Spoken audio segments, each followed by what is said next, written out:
Oh, howdy all, grab yourself a beer, it is time for some Path of Exile discussion. Today I want to discuss the Promenade Map tile set and why I believe it's one of the very best maps in the game at the moment. Now this is due to a 3.17 change. This has always been a very smooth layout. However, over the last couple of leagues it's picked up new divination cards and they've made it go from mediocre to solid to actually an outstanding choice of map to run. So at some point it was granted the divination card Dying Anguish. Dying Anguish is a set of 8 cards for a level 19, 19% quality, alternate quality gem. Most of the time this will give you a mediocre alternate quality gem, but sometimes you'll get something truly amazing from it. And as a result, there's a lot of demand for this card. Even though most of the turn-ins are bad, you will be able to sell this card in bulk for a fair bit more than it looks like it's worth.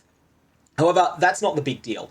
The big deal is that 3.17 gave it one of the 3 Headhunter divination cards. So there are 3 divination cards that are realistically farmable for a Headhunter. There is the Doctor, which is a set of 8 directly for a Headhunter. This card is extremely rare and extremely valuable. There is the Nurse, which is a set of 8 for a Doctor, which is 8 times as common, we believe, as the Doctor card is.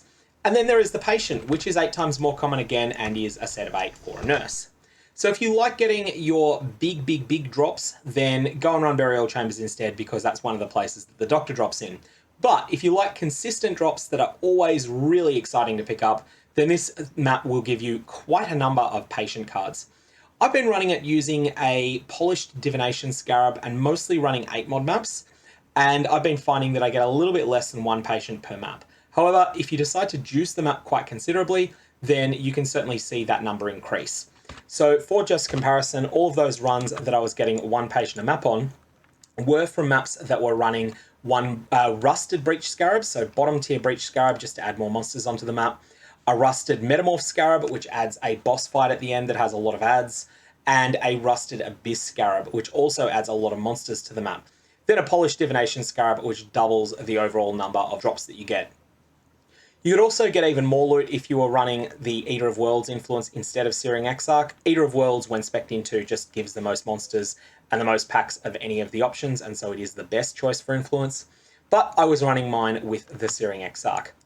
You'll also get a slightly higher number of Dying Anguish cards than you get Patience. Estimates vary, but from talking around to people, it seems like roughly every 5 copies of the Patient you get, you'll get 7 copies of Dying Anguish. Now this is a lot less value than 5 copies of the Patient, but it does still add up and it is appreciable. Lastly, if you want to really go all in on this system, then you can definitely add a lot more value to each map by also speccing into Delirium and running Delirium Sextants.